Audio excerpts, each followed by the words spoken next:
Hello दोस्तों, मेरा नाम है सचिन कुमार और आप देख रहे हैं भाई एस के गुरुकुल यूट्यूब चैनल को। दोस्तों आज की वीडियो हम बात करेंगे बीपीएससी 173 के बारे में, जो कि जिसका नाम है भाई ई शासन, है ना। बुक का नाम है भाई ई शासन। दोस्तों ये इग्नू का कंटेंट है ना। और आप यहाँ पर इग्नू की ब्रांडिंग भी देख सकते हो। और बाकी हम भाई बात करें कि आज की इस वीडियो में हम इस वाली बुक से मोस्ट इंपॉर्टेंट क्वेश्चन देखेंगे, है ना, जो कि आपके एग्जामिनेशन में हर साल रिपीट होते हैं और आपके लिए वीडियो बहुत ज़्यादा हेल्पफुल होने वाली है। तो भाई वीडियो को ध्यान से देखना और अपने दोस्तों के साथ भी शेयर कर देना ताकि उनका भी भला हो जाए। बाकी हम भाई बुक की बात करें यानी इसकी रिव्यू की बात करें तो यह विशेष उस चीज़ को देखो।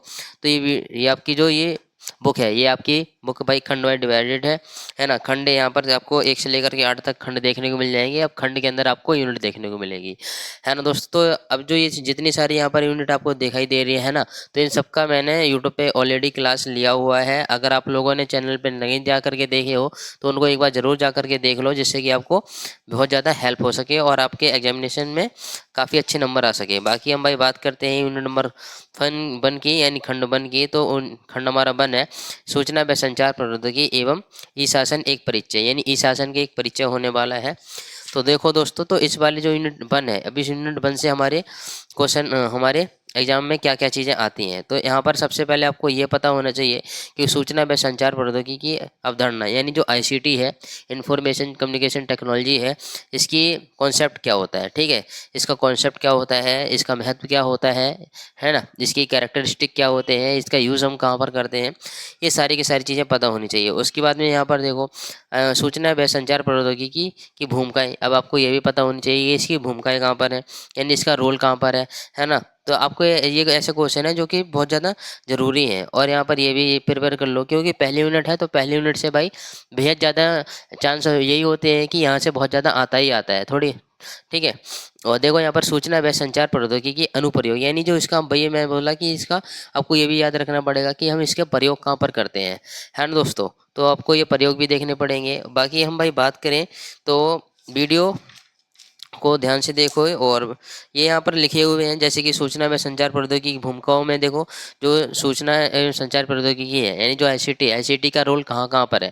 जैसे कि अभी मैं आपको पढ़ा रहा हूँ, है ना, आप पढ़ रहे हो, तो ये भी क्या है, आईसीटी की बदौलत हमारी सारी की सारी चीज़ें पॉसिबल हो पा रही हैं, है ना। निर्देशन में और अनुकरण में भी ये सहायक होता है। इलेक्ट्रॉनिक प्रकाशन और प्रसारण, ठीक है, पब्लिशिंग। और इसके बाद में ये है डिसमिनेशन। इन दोनों में क्या होता है भाई, हेल्पफुल हो जाता है। ऑनलाइन व्यापार कर सकते हो, सरकारी विक्री के खिलाफ। मैं यहाँ पर बेसिकली आपको पढ़ा रहा हूँ, बस थोड़ा ओवरव्यू दे रहा हूँ ताकि आपको चीज़ें अच्छे से क्लियर हो जाएं। अगर आपने कुछ नहीं पढ़ा है तब भी आप इस वीडियो को देख लोगे, है ना, तो भी आपकी बहुत ज़्यादा एग्जाम में आपको मदद मिल जाएगी। यहाँ से आपकी काफ़ी हेल्प होने वाली है। तो बाकी हम भाई बात करें कि जो सूचना व संचार प्रौद्योगिकी है, इसका हम यूज़ क्या करते हैं। एक तो हम यूज़ करते हैं भाई ई लर्निंग में, है ना। ई लर्निंग में हो गया, या फिर डाटा को किस तरह से मैनेज करना है आईसीटी के द्वारा, हम उसको वहाँ पर भी यूज़ करते हैं। ई कॉमर्स में भी इसका यूज़ होता है आईसीटी का। और उसके बाद हम बात करें प्रबंधन सूचना एंड मैनेजमेंट इंफॉर्मेशन सिस्टम, ये इस तरह की ऐसी बहुत सारी चीज़ें होती हैं जो कि आपके काम आती हैं, जैसे ज्ञान आधारित प्रणालियाँ, ठीक है। और उसके बाद में निर्णय सहायक प्रणालियाँ। अब भाई है कि जो निर्णय ले सकते हैं आईसीटी द्वारा। आपको पता है कि आप कोई भी समस्या आपके पास है, अगर उसको आप चैट जीपीटी पे या जेमिनी पर यानी किसी भी या असिस्टेंट पर अगर लिखते हो तो वहाँ पर आपको इसका सॉल्यूशन मिल जाता है। तो यहीं से आप क्या देखते हो कि आईसीटी क्या कर रही है, आपकी हेल्प कर रही है ना दोस्तों। और देखो यहाँ पर ये यहाँ पर आपको सारी की सारी चीज़ें देखने को मिल जाएंगी, है ना। जैसे कि यहाँ पर दे रखा है भौगोलिक सूचना प्रणाली हो गई। बेसिकली मैंने सबको यूट्यूब पे समझाया हुआ है, अगर आपने नहीं देखा है तो उनको जा करके ज़रूर देख लो। और चलिए बात करते हैं भाई हम दूसरे यूनिट की, जो कि है भाई हमारा ई शासन अवधारणा और महत्व। अभी हमने जाना था कि ई शासन का क्या अवधारणा होता है, हमारे पास कुछ एक छोटे छोटे पॉइंट थे। अब यहाँ पर हम डिटेल से जानेंगे कि जो हमारा ई शासन है ना, जो पब्लिक जो हमारा इलेक्ट्रॉनिक एडमिनिस्ट्रेशन है, इसका कॉन्सेप्ट क्या होता है और इसका महत्व क्या होता है। तो आपको यहाँ पर इसकी प्रस्तावना एक बार पढ़ लेनी है, जहाँ से आपको पूरा बुक का यानी इस वाले यूनिट का पूरा ओवरव्यू भाई देखने को मिल जाएगा। और देखो यहाँ पर तो आपको इनमें इस वाली बुक से बस इस वाली यूनिट से आपको इतनी सारी चीज़ें पता होनी चाहिए। पहला कि ई शासन की अवधारणा क्या होती है, दूसरा ई शासन के मॉडल क्या है और इसके ई शासन के महत्व क्या है ना। और उसके बाद ई शासन को आप प्रभावकारी यानी कार्यान्वयन कुछ मद ऐसे भी होनी चाहिए जिसके थ्रू आप क्या करो कि चीज़ों को आसान बना पाओ, है ना। कि जो कार्यकारी मद है ना, कुछ मद होते हैं जिनके थ्रू चीज़ें रन हो पाती हैं, है ना दोस्तों। तो बाकी आप यहाँ पर देख सकते हो ई शासन की अवधारणा वगैरह लिखी हुई है। आप उनको ज़्यादा नहीं, थोड़ा बस एक झलक भी अगर देख लोगे या फिर मेरी यूट्यूब पे जो भी क्लास है उनको देख लोगे तो आपकी फुल्ली एग्जामिनेशन हॉल में काफ़ी मदद मिल जाएगी। बाकी आप इसको भी प्रिपेयर कर लेना कि जो ई शासन है, ई शासन के मॉडल कौन कौन से होते हैं, जैसे कि प्रसारण मॉडल हो गया, है ना, यानी ब्रॉडकास्टिंग, क्रांति प्रवाह, क्रिटिकल फ्लो मॉडल, तुलनात्मक यानी भाई चीज़ों को तुलना कर सकते हैं यहाँ पर। और इसके बाद में ई शासन के महत्व, यानी जो ई शासन है भाई इसके महत्व क्या होते हैं हमें ये भी पता होना चाहिए। जैसे कि प्रशासनिक विकास में अपना ये योगदान देता है, प्रभावकारी सेवा वितरण है ना।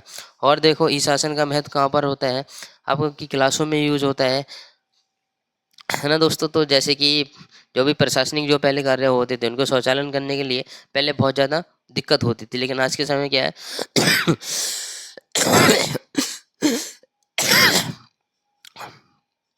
आज के समय में क्या है कि चीज़ें आसान हो गई हैं, है ना। तो प्रशासनिक कार्यों का स्वचालन आसानी तरीके से हो गया है।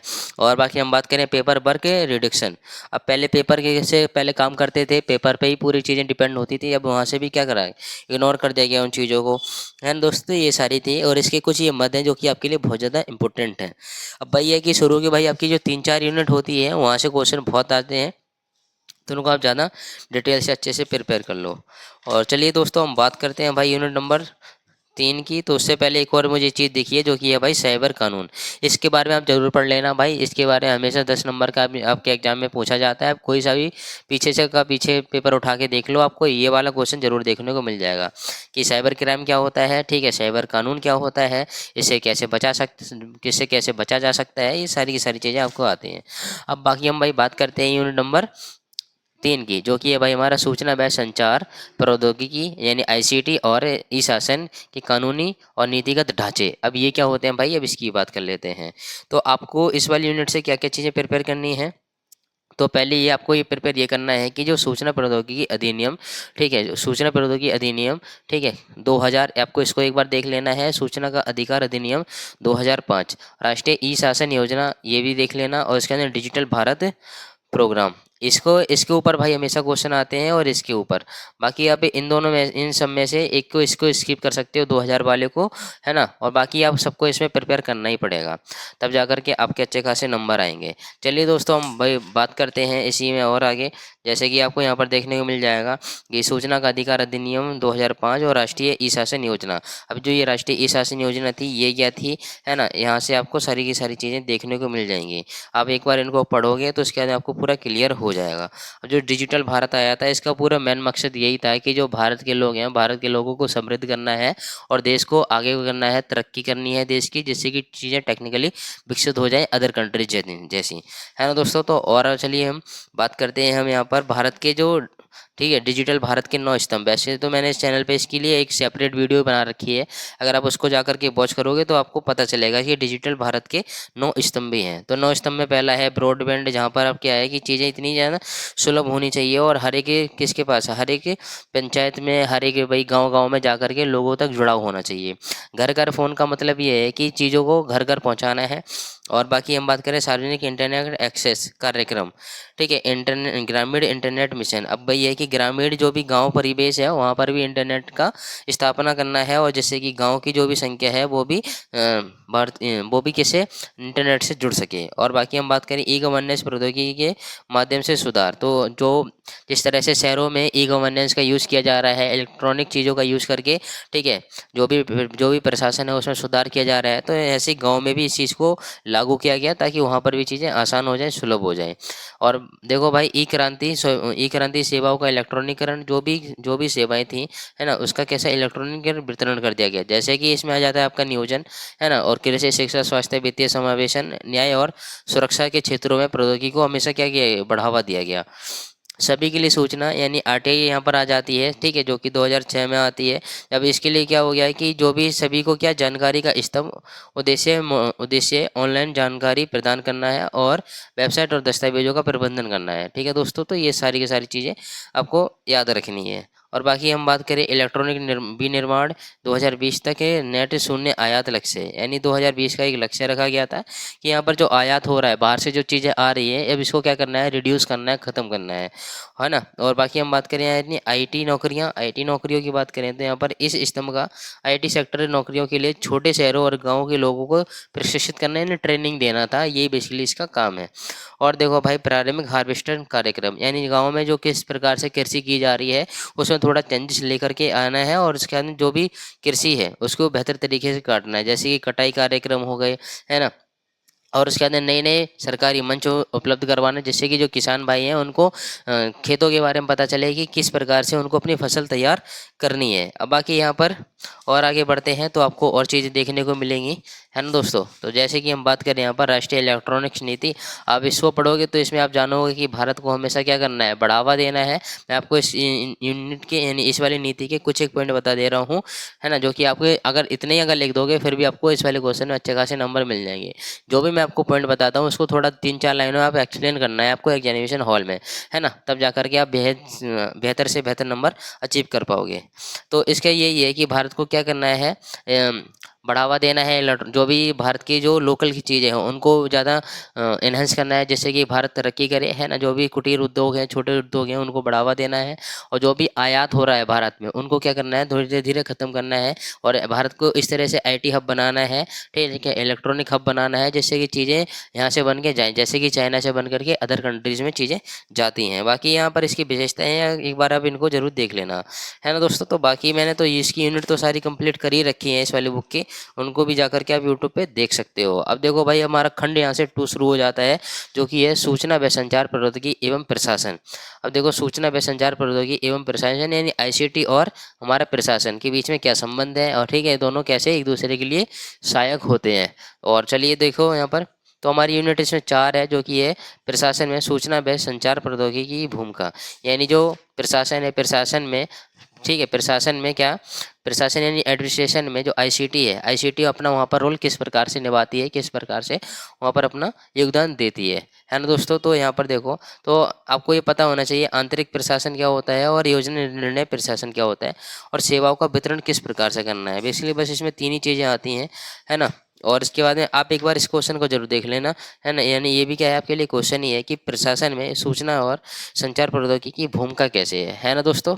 तो आपको ये क्लियर हो जाएगा। बाकी हम आंतरिक प्रशासन की बात करें जहाँ पर चीज़ें अंदर ही अंदर हो जाती हैं, एक कंपनी से दूसरी कंपनी को ये सहायता हो जाती है। वैसे तो मैंने सारा का सारा बताया हुआ है आपको यूट्यूब पर, है ना दोस्तों। तो ये इस तरह के आप एक बार ये इस डिफरेंट को भी क्या कर सकते हो, एक बार चेकआउट कर सकते हो, जिसमें आपको पता चलेगा परंपरागत प्रशासन क्या होता है और उसके बाद में जो इलेक्ट्रॉनिकीकृत प्रशासन क्या होता है। भाई परंपरागत प्रशासन की बात करते हैं, एक ऐसा भारी भरकम कागजी फाइल होती थी, इसमें है ना पदानुक्रम प्राधिकार होते थे, सूचना छिपाने की शक्ति को बढ़ावा दिया जाता था, व्यय प्रदान होता था, व्यक्तिगत, ठीक है, अलग अलग होता था, बैच प्रोसेसिंग होता था और उसके अंदर विलंबित अधिगम और उसके बाद विलंबित अनुक्रिया, ये सारी की सारी चीज़ें होती थी। अब जब से हमारा इलेक्ट्रॉनिक आ गया है, आईसीटी आ गई है, तो चीज़ें बदल चुकी हैं। जैसे कि यहाँ पर कंप्यूटर आधारित फाइलें हो चुकी हैं, नेटवर्क शक्ति हो चुकी है, सूचना सहभाजन से शक्तिकरण, कार्य निष्पादन प्रधान और संगठनात्मक, ठीक है, ये सारी की सारी चीज़ें। और उसके बाद देख रहे हैं सतत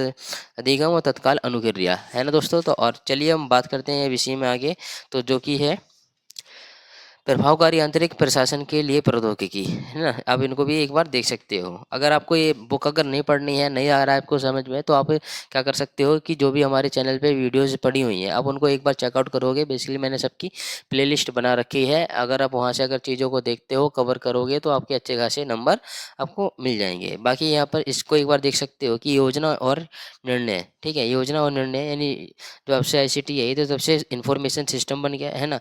चीज़ों को किस तरह से मैनेज करना है और उसके बाद में सूचना का किस प्रकार से आदान प्रदान करना है ना। यहाँ पर एक आया जीआईएस यानी ज्योग्राफी की इंफॉर्मेशन सिस्टम, और एक आया एमआईएस जिसका है मैनेजमेंट इंफॉर्मेशन सिस्टम। अब ये क्या करते हैं, चीज़ों को आसान बना देते हैं जो भी सरकारी विभाग होते हैं।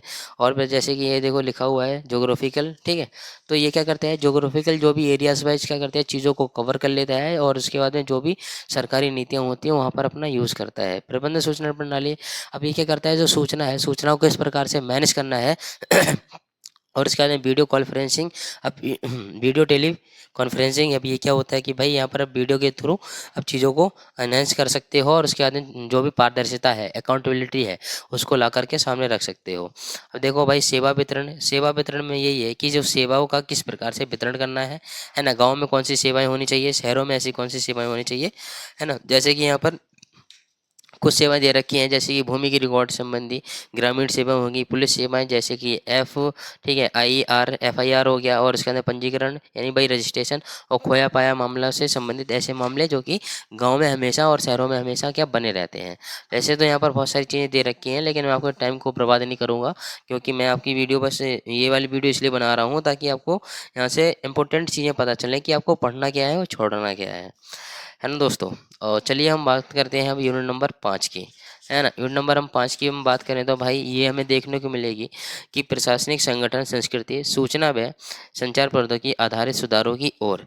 ठीक है, जो प्रशासनिक संगठन संस्कृति थी, जो प्रशासनिक संगठन संस्कृति थी, अब इसके में क्या क्या चीज़ें परिवर्तन होती हैं, अब ये सारी की सारी चीज़ें हम इस पर बात करने वाले हैं। और इसके में जब ICT इंस्टॉल हो जाती है तब इसमें भाई क्या चेंजेस आते हैं, है ना दोस्तों। तो हमें ये भी चीज़ें पता होनी चाहिए। तो देखो भाई, यहाँ पर चीज़ें कैसे बदली। तो आपको यहाँ पर इस वाली यूनिट से क्या क्या चीज़ें कवर करनी है, तो आपको यहाँ से कवर करना पड़ेगा कि जो प्रशासनिक संगठन संस्कृति है, ये संस्कृति का अर्थ क्या होता है, और देन इसके बाद में इसकी जो महत्व है, यानी जो इसकी विशेषताएं हैं इसकी विशेषताएं हैं, इसकी इंपॉर्टेंस है, इसका कैरेक्टरिस्टिक है, आपको ये पता होने चाहिए, है ना दोस्तों। और यहाँ पर है अगला पॉइंट जो कि है प्रशासनिक संगठन संस्कृति, सूचना और संचार प्रौद्योगिकी के दृष्टांत। ठीक है, इसके दृष्टांत क्या होते हैं बस ये। और इस वाली यूनिट में आप एक बार इसमें को और एक बार देख लेना, चेकआउट कर लेना कि परिवर्तित संगठन संस्कृति की ओर, यानी जो संगठन में अब क्या आ रहा है, परिवर्तन आ रहा है। क्योंकि आपको पता है कि जब भी कई नई चीज़ें आती हैं तो जो पुरानी चीज़ें होती हैं वो बदलना शुरू कर देती हैं, रिप्लेस हो जाती हैं। तो जब से ICT प्रशासनिक संगठन संस्कृति में इंस्टॉल होगा तो वहाँ पर कैसे क्या क्या चेंजेस आएंगे। ठीक है दोस्तों, तो आपको ये भी एक बार चेकआउट करना पड़ेगा। और देखो यहाँ पर आप सुझाव भी देख सकते हो कि क्या क्या सुझाव दे सकते हो, है ना। तो ये आप खुद से देख लेना। और चलिए हम बात करते हैं भाई अगले टॉपिक की ओर, जो कि है भाई हमारा यूनिट नंबर 6। ठीक है, यूनिट नंबर हम 6 की भाई बात करें तो यहाँ पर देखो कि ग्रामीण विकास में, ठीक है, जो गांव के विकास में ICT की भूमिका कैसे होती है, ICT वहाँ पर अपना किस प्रकार से रोल अदा करता है। तो देखो भाई, इसकी अब प्रस्तावना एक बार चेक कर लेना कि भारत गाँव का देश है। ठीक है, भारत में क्या है, 5 लाख से ज़्यादा देश हैं, और सॉरी 5 लाख से ज़्यादा गाँव हैं, है ना दोस्तों। तो यहाँ पर देखो भाई, अब इसमें वाली यूनिट से आपको क्या क्या चीज़ें कवर करनी है। तो सार्वजनिक सेवा वितरण में ICT, ठीक है, ICT यानी प्रजा योजना, ICT किस प्रकार से अपना यूज करती है। ठीक है, यानी ICT वहाँ पर किस प्रकार से अपना रोल निभाती है।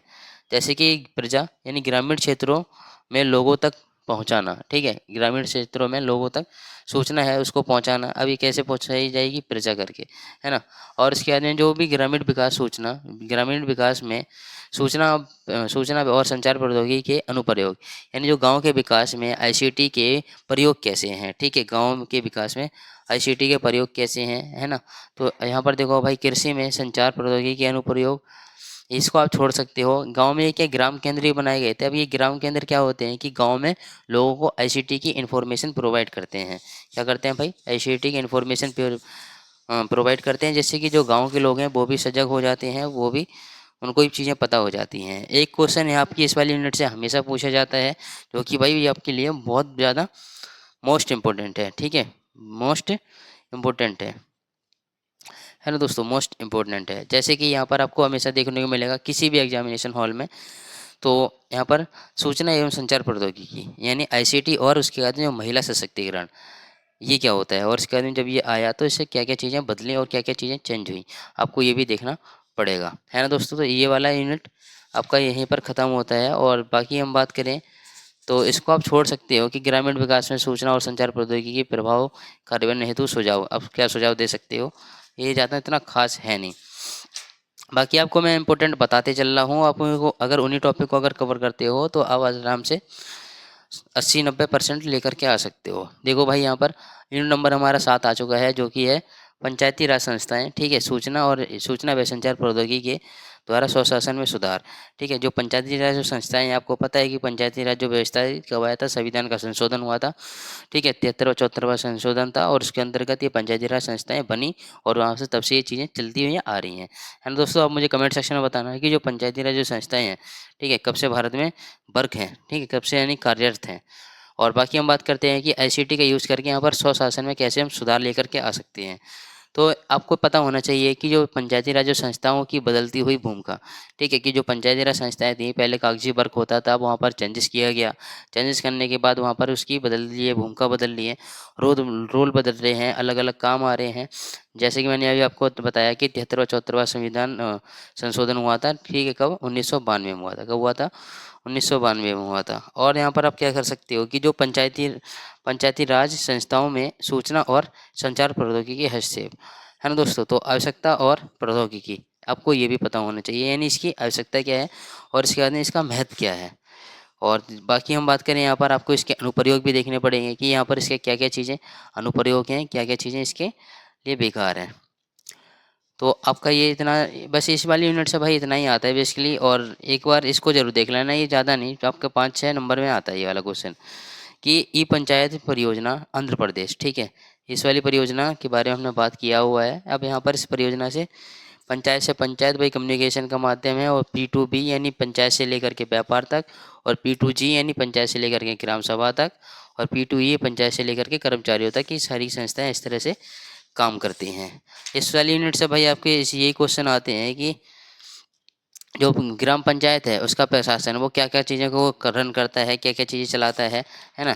जैसे कि यहाँ पर बैठकों का कार्यान्वयन, कार्य जो कार्य सूची है उसको किस प्रकार से करना है, बिल भुगतान, ग्राम पंचायतों का बैठने का प्रबंध, ये सारी की सारी चीज़ें देखता है। जो ई पंचायत है इसकी क्रियान्वयन में यानी इसको लागू करने में चुनौतियाँ क्या आती हैं, एक बार इसको भी चेकआउट कर लेना।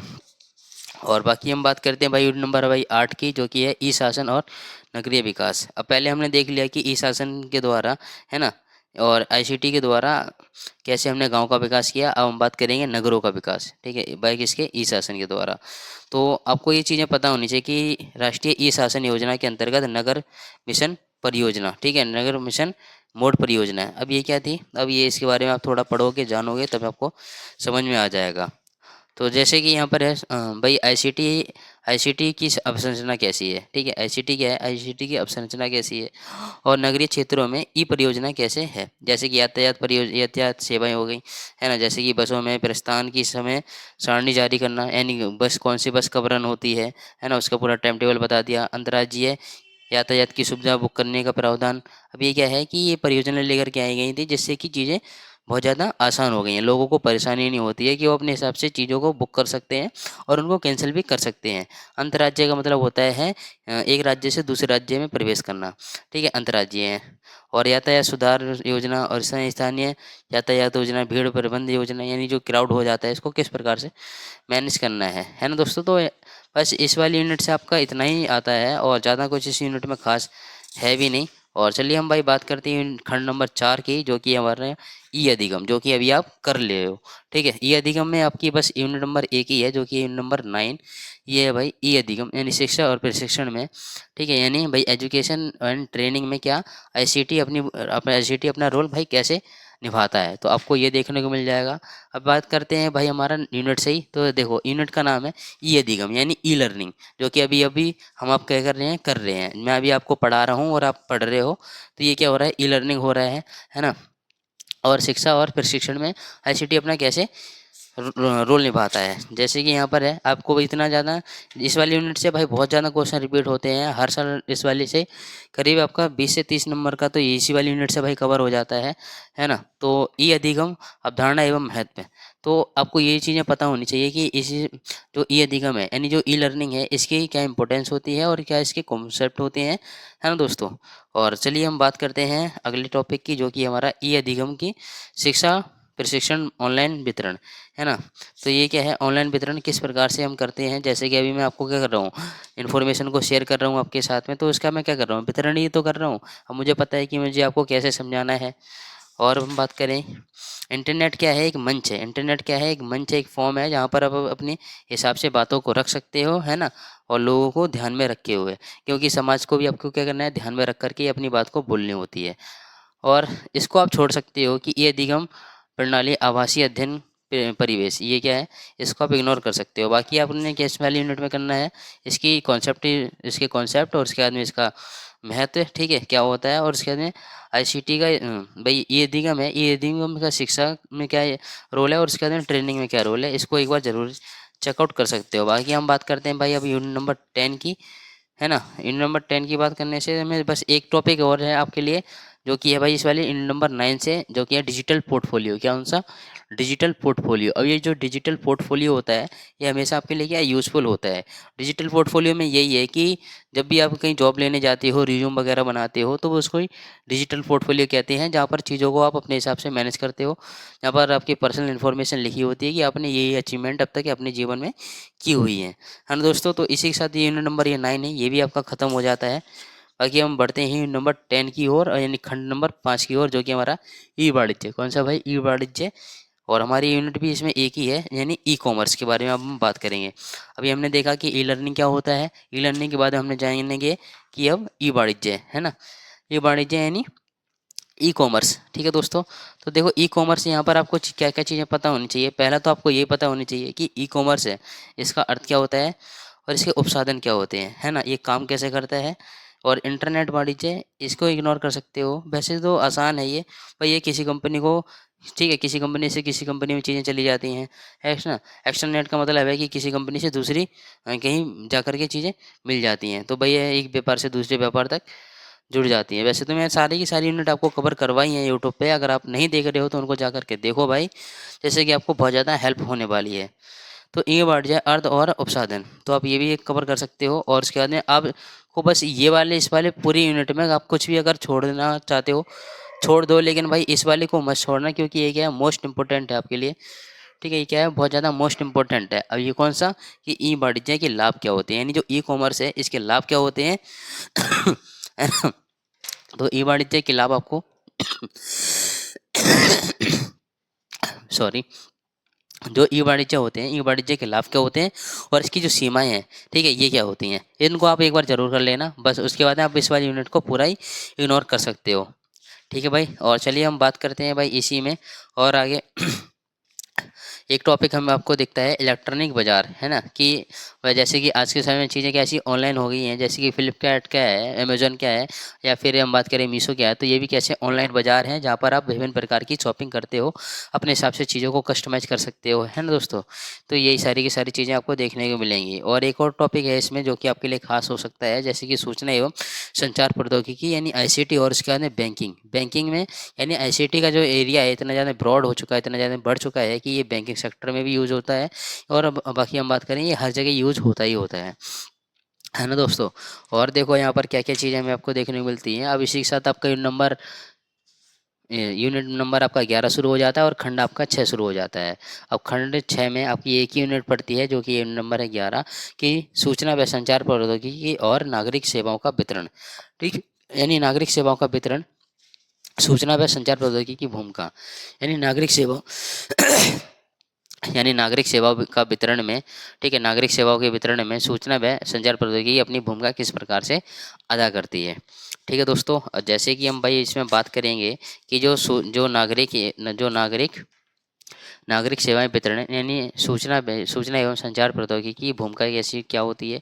ठीक है, जैसे कि जो भी व्यक्ति हैं वो क्या कर सकते हैं, शिकायत कर सकते हैं अपनी ऑनलाइन, ठीक है। और उसके बाद में ऑनलाइन आवेदन पंजीकरण, अगर उनको किसी भी चीज़ के लिए अगर अप्लाई करना है तो वहाँ पर वो ऑनलाइन जा सकते हैं, ऑनलाइन चीज़ों को अप्लाई कर सकते हैं। बस शर्त यही है कि आपको क्या चीज़ों की इन्फॉर्मेशन होनी चाहिए। अगर आपको चीज़ों की इन्फॉर्मेशन है तब चीज़ों को आप आसानी से, ठीक है, कर सकते हो। और यहाँ पर क्या है, प्रमाण पत्रों को ऑनलाइन जारी करना, ठीक है, जो भी सर्टिफिकेट होते हैं इनको आप ऑनलाइन जारी कर सकते हो। ठीक है भाई, और देखो यहाँ पर क्या है, भवन निर्माण के नक्शे, ठीक है, इनको ऑनलाइन बना सकते हो। Online tracking of building Milan से भूमि रिकॉर्ड ऑनलाइन, ये सारी की सारी चीज़ें आप एक बार देख लेना, जिससे कि आपको इन्फॉर्मेशन अच्छी से प्रोवाइड हो जाएगी। और इधर क्या है, इधर आप ऑनलाइन नीलामी वगैरह भी कर सकते हो। वैसे तो मैंने समझाया हुआ है, जैसे कि ऑनलाइन मार्केट रेट, और मार्केट का आप रेट भी पता कर सकते हो कि कौन सा रेट कहाँ पर चल रहा है।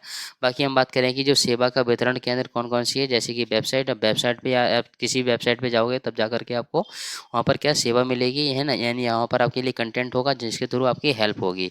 और जैसे कि ये तो या फिर किसी मोबाइल ऐप के थ्रू हो सकती है ना, या फिर इंटरनेट की सहायता से हो सकती है, या फिर कैसे एक ऐसा मंच जहाँ से आपको सूचना मिल रही हो। ठीक है दोस्तों, तो इसी के साथ जो आपका यूनिट है, यूनिट नंबर 11, ये भी आपका फाइनली पूरा कंप्लीट हो जाता है। अब बाकी हम बात करते हैं अब खंड नंबर 7 की, जो कि हमारा सूचना नीति। कौन सा है? सूचना नीति। तो इसमें आपकी एक ही यूनिट है, ठीक है, कौन सा कि यूनिट नंबर 12, जो कि है सूचना नीति, सूचना का अधिकार अधिनियम 2005।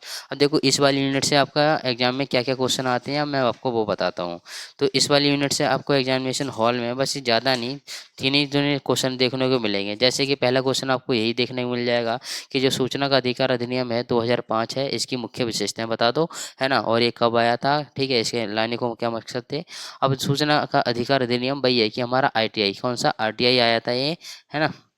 अब आरटीआई है, अब आरटीआई से क्या है, चीज़ें आसान हो गई हैं, अकाउंटेबिलिटी बढ़ चुकी है, चीज़ों की जवाबदेही बढ़ चुकी है। आप किसी भी, है ना, किसी भी सरकारी विभाग में जा कर के क्या कर सकते हो, इन्फॉर्मेशन को ले सकते हो, लेकिन बशर्ते शर्त ये है कि वो राष्ट्रीय, ठीक है, जो भी सुरक्षा नीति है उसको उल्लंघित ना करें। अगर उसको उल्लंघित करती है तो आपको वहाँ से जो भी आपकी आरटीआई है उसको खारिज कर दिया जाएगा। और बाकी हम बात करें इसमें कि सूचना 12.4 की, तो सूचना का आयोग और उसके बाद में केंद्र और राज्य है ना दोस्तों, तो ये सारे इसमें आपको देखने पड़ेंगे। और बाकी हम बात करें एक और टॉपिक इसमें आता है जो कि हर साल रिपीट होता है कि सूचना का अधिकार अधिनियम 2005 की कमियां क्या हैं, आप इसको एक बार चेकआउट कर सकते हो। ठीक है दोस्तों, तो इसी के साथ जो यूनिट नंबर 12 है आपका, ये भी फाइनली पूरा कंप्लीट हो जाता है। अब हम बात करते हैं यूनिट नंबर 8 की, जो कि है भाई हमारा मुद्दे व सुझाव। तो यूनिट नंबर इसमें एक ही है, ठीक है, एक है, यानी यूनिट नंबर 13। तो इसमें देखो आपका यूनिट का नाम है शासन में, ठीक है, शासन में सूचना व संचार प्रौद्योगिकी का कार्यान्वयन। ठीक है, जो भी शासन है, शासन में हम आईसीटी को कैसे इंस्टॉल करेंगे और इसके बाद में इसको कैसे लागू करेंगे, इसके मुद्दे क्या हैं, इसकी चुनौतियाँ क्या हैं, और इसके बाद में इसके सुझाव क्या हैं। ठीक है दोस्तों, ये तो सारी की सारी चीज़ें हमें देखने को मिल जाएंगी। अब हम बात करते हैं यहाँ पर इसकी, हम बात करते हैं इसकी, जैसे कि जो शासन है, शासन में आईसीटी को हम कैसे क्रियान्वित कर सकते हैं और इसके मुद्दे क्या हैं, चुनौतियाँ क्या रहेंगी और हमें सुझाव क्या देखने को मिलेंगे। जैसे कि जो कार्यवर्ग है, यानी जो प्लान है, किस तरह से करना चाहिए ताकि जो कंटेंट का जो अच्छे तरीके से डेवलप हो सके, कंपिटेंसी बन सके, यानी जो क्षमता निर्माण है ये बन सके, क्योंकि मानव संसाधन क्षमता निर्माण और प्रशिक्षण कार्यक्रम सभी स्तरों पर क्या होने चाहिए, क्रियान्वित होने चाहिए। और ये उसके बाद में कनेक्टिविटी अच्छे से हो जानी चाहिए ताकि किसी भी चीज़ की कोई भी दिक्कत ना आए। और उसके बाद में साइबर कानून हर किसी को पता होनी चाहिए कि जो साइबर कानून है, साइबर कानून रूपरेखा प्रदान करता है, जो कि ई गवर्नमेंट यानी नीतियों और परियोजनाओं का उद्देश्यों का कार्य करता है, समर्थन करता है। ठीक है, और इसका नागरिक अंतरराष्ट्रीय सिटीजन इंटरफेस, जैसे कि यहाँ पर पूंजी कैपिटल, ये सारी की सारी चीज़ें पता होनी चाहिए। और उसके बाद में इस वाली यूनिट से आप ज़्यादा नहीं, बस वही है कि शुरू की चीज़ें एक बार प्रिपेयर कर लो। और इसके बाद नागरिक केंद्रिता, जो भी चीज़ें होनी चाहिए नागरिक के आधार पर होनी चाहिए। कम्युनिकेशन जो स्ट्रेटजी है इसकी अच्छी होनी चाहिए। और बाकी हम बात करें जो भी रणनीति आती है, तो पहले इसको क्या करना है कि वर्कर को, जो भी वर्कर है, पहले उनको प्रशिक्षित करना है, तब जाकर के चीज़ों को सुलभ बनाना है। और उसके बाद जो भी ट्रांसपेरेंटी एंड अकाउंटेबिलिटी की बात होती है, यानी पारदर्शिता और उत्तरदायित्व की बात होती है, तो वहाँ पर चीज़ों को फिक्स करना चाहिए कि अगर किसी व्यक्ति ने अगर काम किया तो वही इसी व्यक्ति का नाम होगा। ठीक है दोस्तों, तो यहीं पर हम बात करते हैं। इस वाली यूनिट से आपके ज़्यादा कुछ खास है नहीं, तो जो भी खास था मैंने आपको बता दिया, है ना। तो इसी के साथ जो आपका यूनिट नंबर ये 13 है, ये भी आपका फाइनली पूरा कंप्लीट हो जाता है। और इसी के साथ जो आपकी ये यूनिट नंबर ये 13 भी कंप्लीट हो गया। और आपकी जो बुक है इसमें भी मैंने आपको पूरा बता दिया है कि गाइड, अच्छे तरीके से गाइड कर दिया है कि हमारी बीपीएजी 173 में, ठीक है, यानी इस शासन में ऐसे कौन कौन से क्वेश्चन हैं जो कि आपके लिए हर साल रिपीट होते हैं, है ना, और आपके लिए एग्जाम में बहुत ज़्यादा हेल्प भी कर देंगे। तो दोस्तों बताना मुझे वीडियो कैसी लगी हो, तो वीडियो अच्छी लगी हो तो भाई वीडियो को लाइक शेयर, चैनल को सब्सक्राइब जरूर कर देना। और भेज दो अपने उन दोस्तों के साथ जो कि ऐसे बीपीएजी से परेशान है, उनको कुछ समझ में नहीं आ रहा है आईसीटी का। तो खैर चलिए मिलते हैं किसी और नेक्स्ट वीडियो में, तब तक के लिए जय हिंद, वंदे मातरम।